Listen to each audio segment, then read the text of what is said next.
Hello viewers, ये video basically हमने बनाया है कि जेएसपी में फॉर्म डेटा का प्रोसेसिंग कैसे करते हैं। तो जेएसपी की जहाँ तक बात है, HTML के साथ एम्बेडेड वर्क करता है। ये लास्ट PDF और वीडियोस में मैंने बताया था। तो अब HTML के साथ अगर डेटा की प्रोसेसिंग करनी है यूजर से लेकर के, तो we have only one option, HTML form.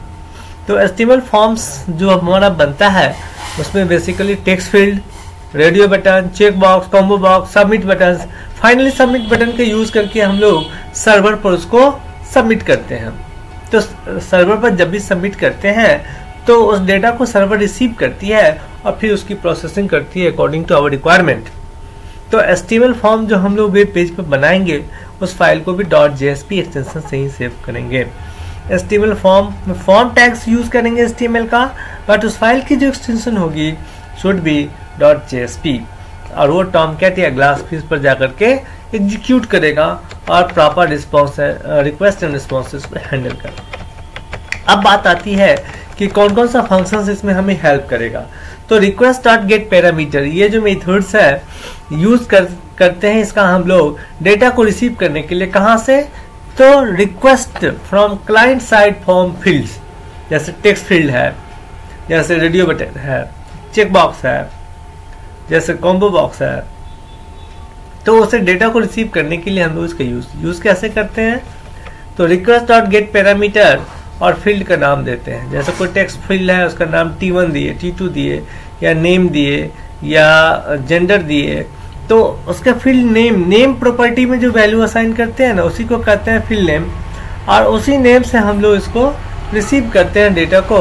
और ये फंक्शन जो डेटा रिटर्न करता है स्ट्रिंग में, और इसीलिए इसको स्ट्रिंग में स्टोर करते हैं। अगर जरूरत है तो नंबर या रियल नंबर में उसको हम लोग इंटीजर पार्स इंट या फ्लोट डॉट पार्स फ्लोट या फ्लोट या डबल डॉट पार्स डबल से कन्वर्ट करके यूज कर लेते हैं।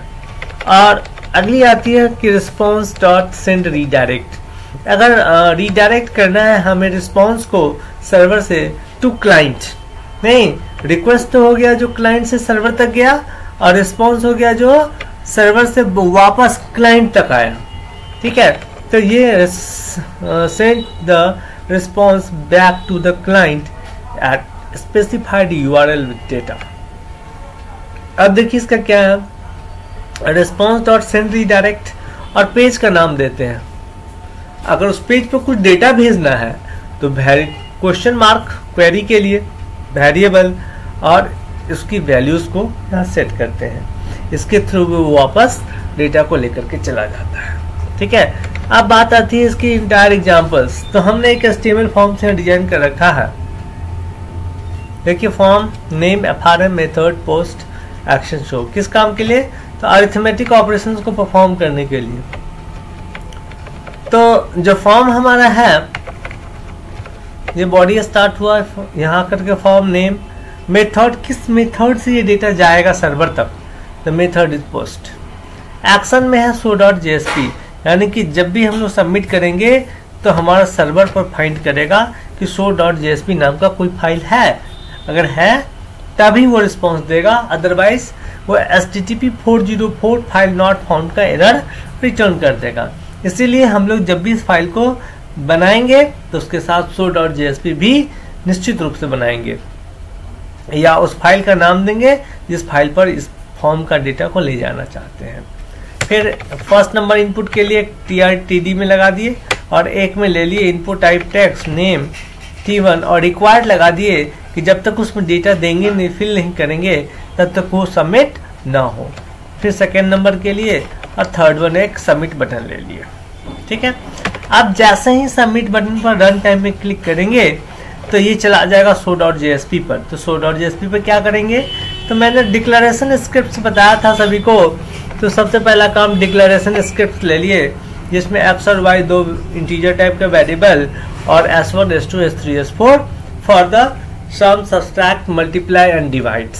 These variables are necessary for the arithmetical operations. And now x equal integer pass int request dot get parameter and receive the value from the field T1, and second one from T2 stored into X and stored into Y. What from where the field name I want to give show you that first form. देखिए यहाँ पहला first number यहाँ T1 name में है तो ये हमारा field name हो गया। यहाँ पर T2 दूसरा वाले इनपुट बॉक्स में है तो ये फील्ड नेम हो गया।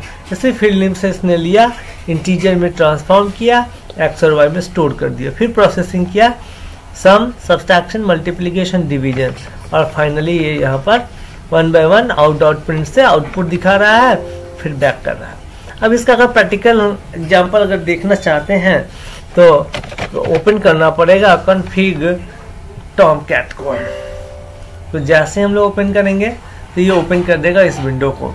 अब इस विंडो को ओपन में स्टार्ट है मतलब स्टार्ट है, तो इसको हम लोग ओपन करते हैं ब्राउज़र, लोकल होस्ट, और इसका सर्विस पोर्ट नंबर मेरे सिस्टम में T2 है, JSP, arithmetic operation, arithmetic.jsp, put the value here and submit. First number 50, second number 7 and sum 57, 43, 350 and 7. This is the output. तो इस तरह से हम लोग फॉर्म डेटा प्रोसेसिंग करते हैं। ये बेसिकली हम लोग यूज करते हैं किसके लिए, तो एप्लीकेशन डेवलप करने के लिए। This is the basic parts of the web application development through JSP।